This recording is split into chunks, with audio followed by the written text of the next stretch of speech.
Y agradecemos que nos tome la comunicación. Vamos a hablar con la coordinadora de investigaciones de Acción Ciudadana frente a la pobreza, quien es María Ayala López. Muy buenos días, María, y platícanos,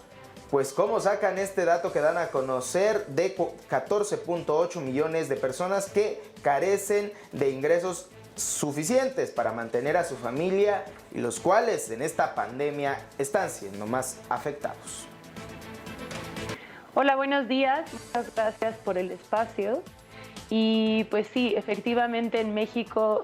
llegó el virus en un momento en el que tenemos un país en el que 32 millones de personas trabajan sin un ingreso suficiente para una familia de 2 personas, que es la manera en la que lo estamos midiendo. Estamos midiendo que si una persona que trabaja no puede al menos mantenerse a sí misma y a una persona más, ahí, digamos, estamos poniendo la línea de ingreso insuficiente, y esto aplica para 32 millones de personas. Ojo, no solamente en el mercado informal o en digamos, que trabajan por su cuenta, sino también personas que trabajan para un patrón o que están asalariadas. Preguntarte porque, bueno, dentro de este reporte que hacen en torno a la crisis del COVID-19, pues también mencionaban que el número de gente que va a quedar todavía desempleada, que se va a sumar a los pronósticos que ya daba el gobierno federal, es de 7.7 millones de personas que hasta este momento, bueno, se encuentran desempleadas, pero que difícilmente van a poder encontrar un trabajo después de este mes, que así lo ha adelantado el gobierno federal. Continúan suspendidas las actividades y que, bueno,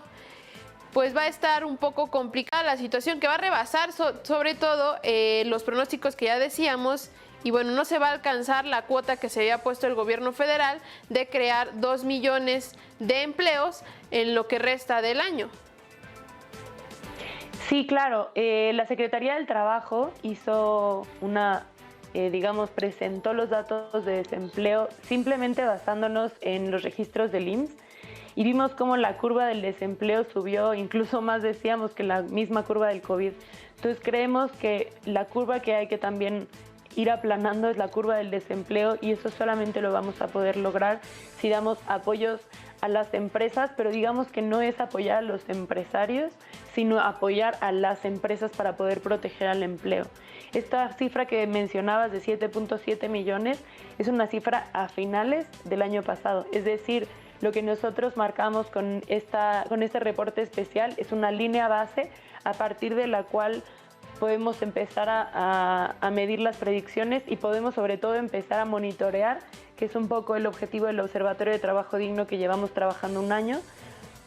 ir monitoreando cada 3 meses cómo va creciendo esta curva, y sobre todo empezar a analizar qué estrategias tenemos para poder atacar a aquellas empresas y aquellos sectores que se están viendo más afectados. Es decir, creemos que no a todas las empresas les va igual con este virus. Esta contingencia le afecta de manera diferente incluso a las personas, pero también a las empresas. Entonces, creemos que tomar medidas generales como condonar pagos a la luz o pagos al IMSS podría hacernos que tengamos apoyos que hay empresas que no necesitan, y apoyos insuficientes para alguien que está en crisis grave.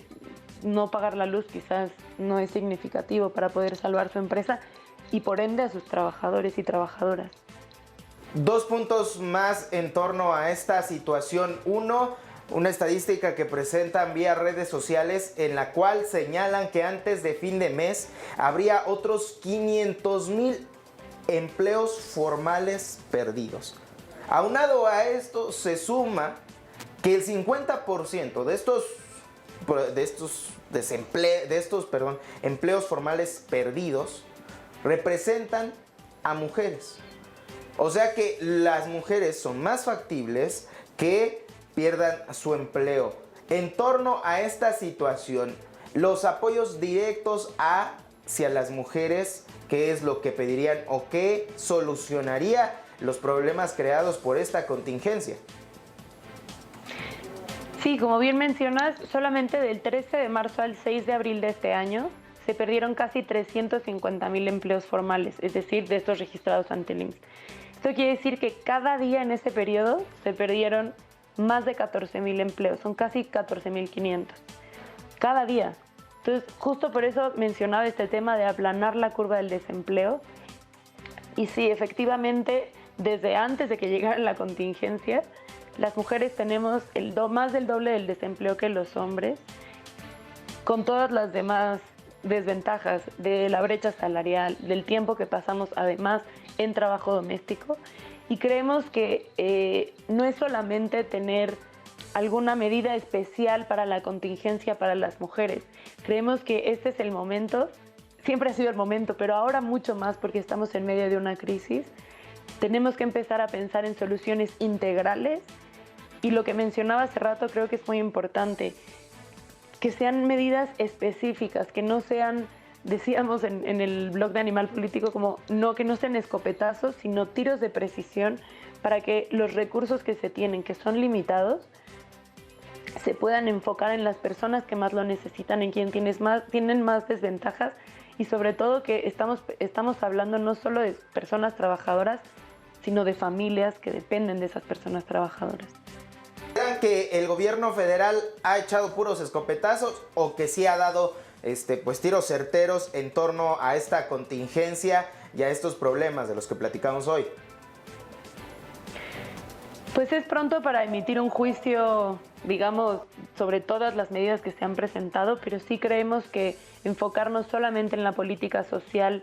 en las transferencias y no enfocarnos, digamos, no hemos escuchado, no ha habido información sobre qué tipo de medidas se van a tomar, digamos, desde el Estado con las empresas. Y de nuevo, no es un tema de proteger a las y los empresarios, sino proteger el empleo, porque necesitamos aplanar esa curva del desempleo. A preguntarte, porque también otra de las crisis que se está viendo no nada más es el empleo, la pérdida de empleo, sino que también está la crisis alimentaria, y me llama la atención porque en este reporte que ya nos precisa son datos todavía del año pasado, pero mencionaban que hay 39 millones de personas que no ganan lo suficiente para poder adquirir la canasta básica, tomando en cuenta que este año el Coneval acaba de anunciar que los precios de la canasta básica aumentaron, pasaron de 1,500, alrededor de 1,500 a 1,600, y a eso se le suma la crisis, a eso se le suma que hay gente, por ejemplo, que depende, y también lo mencionaban en este reporte, dependen del turismo, que como lo acabamos de ver antes de esta entrevista, hay personas como gente que trabaja, o los lancheros que mencionabas, gente que trabaja en hoteles de turísticos, y que bueno, también están perdiendo sus empleos, también se están quedando sin alimentación. Hemos visto también campañas en redes sociales en donde han denunciado gente muy pobre que no tiene ni siquiera para comer al día. Esta situación, o al menos dentro de Acción Ciudadana frente a la pobreza, ¿qué plantean? Ya nos acabas de mencionar las propuestas en apoyo a las empresas, pero en la parte alimenticia, ¿cuáles serían las propuestas, María? Sí, un poco siempre la visión que tenemos de este fenómeno enorme y complejo que es la pobreza, es que vale la pena poner atención a cuáles son las soluciones profundas. En alguna ocasión escuchaba a algún político decir, es que vamos a sacar a la gente de la pobreza, y creemos que las personas tienen que salir de la pobreza por su propio pie, y creemos fielmente en que la manera de salir de la pobreza por su propio pie es con un trabajo digno. Y esto que mencionabas tiene dos aristas. Por un lado, sí, como mencionas, hay sectores enteros como el turismo, incluso estuvimos analizando en qué sectores se habían perdido más empleos, en qué estados se habían perdido más empleos, y claramente eran Quintana Roo, Ciudad de México, Nayarit, es decir, los estados en donde se tiene más turismo. Si tenemos toda esta información, tenemos cómo saber qué sectores se están perdiendo más, y como mencionábamos, no solamente a las empresas que tienen empleos formales, sino también a las informales, y de esta manera podemos saber quiénes requieren mucho más atención, quiénes están en una crisis grave y poderlo atender. Y por el otro lado, Nuestra propuesta sí es por el trabajo digno, porque en México además la seguridad social no es un derecho universal, es una prestación laboral. Y creemos que tener acceso a la seguridad social, si por ahora viene de un trabajo formal, tenemos que proteger a quienes están dando estos empleos formales, de nuevo, por proteger al empleo. Entonces creemos que tanto las medidas que se tomen para trabajos formales como informales deben ser medidas que estén muy pensadas y muy dirigidas a quienes más lo necesitan, porque no hay dinero que alcance para darle de comer a todo un país, y más cuando tenemos los niveles de desigualdad que tenemos, y por eso creemos que la vía es que las personas salgan de estas situaciones tan precarias por su propio pie. Ayala López, ella es coordinadora de investigación de Acción Ciudadana frente a la pobreza. Te agradecemos mucho que nos hayas compartido estas palabras y que nos aclares y nos despejes sobre todo esta situación de crisis tanto laboral como alimenticia que se está viviendo en nuestro país, que no es de ahorita, sino que aquí se viene a agravar por la situación del confinamiento, pero que es un problema atrás, es un problema antaño, es un problema que pues se viene presentando en cada sexenio, y que bueno, desafortunadamente aquí viene a ser crisis. Gracias, María, te dejamos y la invitación y los micrófonos abiertos para que pues podamos platicar más adelante pues los resultados de esta situación de crisis por el COVID y que además pues se van a agravar, ¿no, Jesús? Efectivamente, muchas gracias. Muchas